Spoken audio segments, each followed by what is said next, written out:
Welcome to my vlog on skills versus capacities in weight room activities.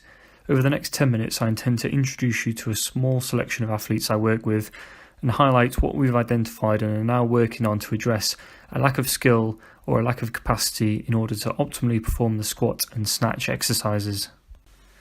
I will look at each individual in turn and provide a brief background to the individual, the problems identified and their causes, and then canter through some of the corrective exercises being employed, including their purpose and the progress which has been made as a result. Squatting skill. Will is a distance runner and new to any kind of weightlifting. He read Mark Ripto's book Starting Strength and subsequently articles online about powerlifting. From this, Will chose to adopt a low bar squatting style with great emphasis on loading the hamstrings and hips. As a novice squatter, his interpretation of what he read led to a far greater emphasis on certain aspects of the movement than were intended. You can also see that he overemphasises loading and stretching of the hamstrings and is hinged through 60 degrees of hip movement before we see some flexion at the knee. He also demonstrates some tucking posterior pelvic tilt, foot pronation and some asymmetry with lateral rotation of the right leg leading to the right foot rotating outward. His stance was also a little too close for his optimal squatting mechanics, and you can see the low bar placement in accordance with a powerlifting style squat. To demonstrate to Will what I meant by foot pronation and its consequences, I got him to perform a quarter squat with feet facing forwards and directly under his pelvis. This is a good test for pronation, as a positive result is the knees tracking towards each other, which can be seen in this clip.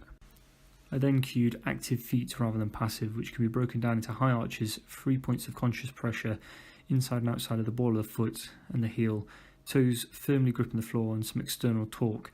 The result can be seen in the second clip, where Will, if anything, overemphasised the high arches to the point where the knees began to track slightly outwards. I wanted Will to experiment with a more upright torso in the squat and a high bar position in order to place greater emphasis on training his legs in relation to his hips and lower back, which would be more closely aligned to his performance goals. Rather than attempting to cue a number of changes for this from his back squat immediately, I opted for some simple goblet squatting. You can see from the first clip that he was still concerned about depth and the perception of reaching greater depth by collapsing his upper body position, and in doing so generating a considerable degree of lumbar spine flexion and pelvic tucking. We rectified this by cueing the maintenance of a neutral spine throughout the movement and stopped reaching for depth in favour of more composure and cognition of the movement of the back, hips and legs at different depths of squatting. We then moved back to the bar and tried to translate some of these practices into high bar squatting. We also widened the stance further at this stage and attempted to address the asymmetry with the right foot. Finally, we looked at some intra-abdominal breathing. As you can see from the clip, that a deep chest breath at the start of the movement was causing Will to unnecessarily go into hyperextension of the spine. This was relatively quick to fix, and Will even started to achieve greater depth of squatting with each set. Will's squatting continues to improve and is now more akin to the technical model. The next athlete I'm going to talk about is Dylan and an issue with squatting capacity. Please excuse the use of a portrait-orientated clip in this section. It was recorded before the task of creating this video. Dylan's training and injury history has resulted in a strength deficiency in his quads. He was involved in an IED strike in Afghanistan several years ago and sustained significant blast injuries to his back and the back of his legs, as well as several broken bones, including a broken pelvis.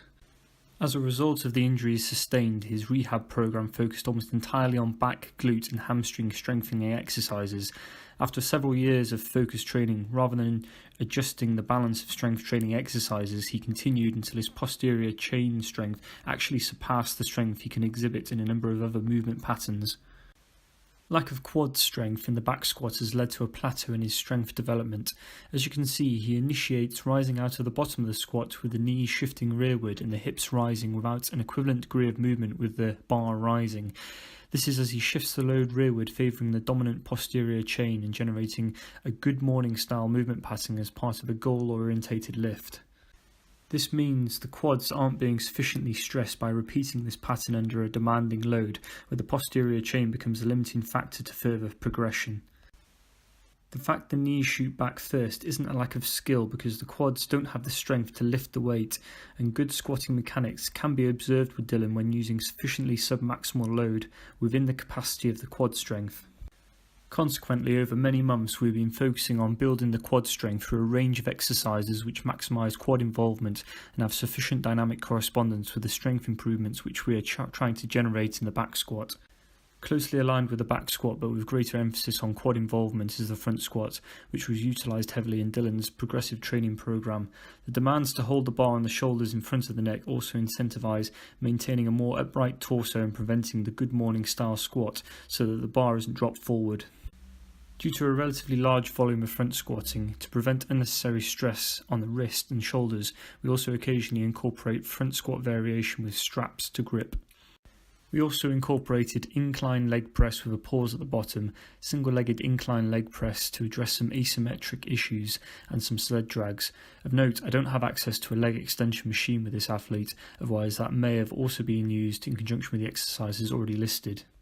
The sled drags involve a significant degree of isometric strength through much of the body and concentric strength in the quads. They also allow for the safe inclusion of some higher intensity, in contrast, for example, with the single-legged incline leg press, which requires a greater degree of control, composure and slower speed. Sled drags were included as I've found through experience that the inclusion of an exercise with a higher intensity to complement a spectrum of other corrective exercises works quite effectively.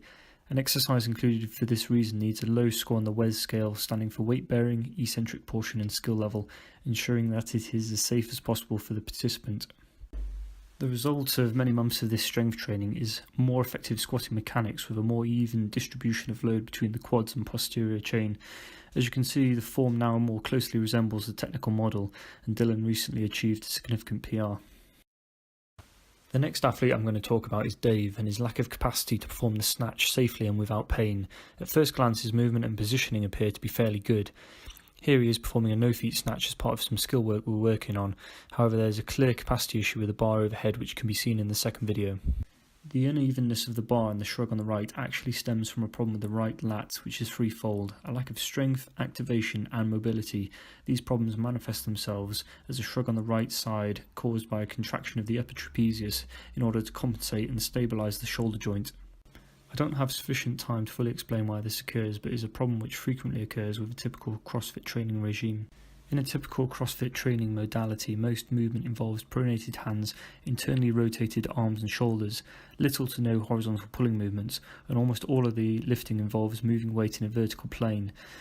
The one vertical exercise which should develop the lats is the pull-up. However, this is often kipped or assisted with bands for beginners, and therefore the lats aren't strengthened fully throughout their full range of motion.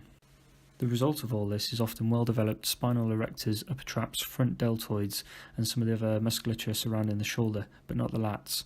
Eventually, due to a chronic lack of recruitment of the lats, overhead mobility and stability is achieved in a shrugged position with the scapula elevated. In order to fix this problem, a multifaceted approach of corrective exercises is required. It's important that all corrective exercises conform to three key principles. They must highlight the problem, they must help to fix the problem, and they must provide clear feedback to the athlete. The overhead band work is a combination of activation and mobility of the lat, with the emphasis on activation if performed correctly. In the video you can see Dave working hard to stabilise the shoulder on the right side, which is the side where he has the biggest issue. The overhead dumbbell work, also known as shoulder openers, is also a combination of activation and mobility, but this time with the emphasis on mobility. Note the dumbbells come together overhead in front of the participant at the end range of motion of the lats without releasing the tension. This is followed by a dynamic stretch as the dumbbells are pulled rearwards, gradually increasing the lats range of motion under tension over time. We also incorporated lat pull downs, pulling in various degrees of torso lean during different sets. A key component of this exercise is maintaining tension in the lats and the scapula retracted and depressed throughout, but particularly during the intentional stretch at the top of the movement. The last thing I will show you which we incorporated was some sled pulls with a rope. Note the stationary torso in its position, which is key to recruiting the lats. As previously mentioned, this type of exercise scores low on the WES scale. It complies with the three principles of employing a corrective exercise, in particular providing a greater stressor to Dave's weaker right side, and it also adds some intensity and enjoyment for the athlete. Although Dave is still improving, you can see the progress with the flat angle of the bar, and he is now lifting pain-free. The last athlete I'm going to spend a little less time talking about is Dylan again, and his lack of skill in the snatch exercise, specifically his lack of hip connection with the bar at the end of the second pull, and the bar tracking well away from his body as it passes the knees. To be sure this was a skill issue rather than a lack of capacity, we began with a hip flexor test. If Dylan's hip flexors has been too tight, then it may prevent him from effectively triple extending and bringing the hips through to meet the bar. However, the hip flexor test clearly demonstrates that tight hip flexors isn't an issue and consequently isn't a lack of capacity in the snatch movement. Therefore, we began with a series of snatch derivative exercises with the primary aim of allowing the hips to more effectively contribute to the movement and improving the bar path. At first, this heavily included power snatch variants from the high hang and the hang, and various pauses and slow transitions between positions in order to try and solidify the correct tractor states. Although we had some success with this, what worked especially well for Dylan was to adapt to pulling from the blocks and adding some pull and high pull variants.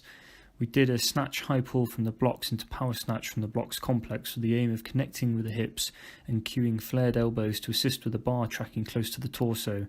The high pull enabled complete focus on the pulling element without having to consider the catch. You can see still frames highlighted in this clip illustrating a good connection with the hips and the bar tracking close to the torso. Finally, this is a clip of the progress Dylan has made. He is now achieving far better positions at the start and the end of the second pull, and the contribution of his hips has aided with him setting several new PRs. That concludes what I'm going to talk about in this video. Hopefully it's provided an insight into some of the coaching I'm currently providing with a selection of the athletes I work with. I also hope that it has effectively highlighted differences between skills and capacities and provided examples of the respective corrective training required to address both sets of issues. Thanks for watching.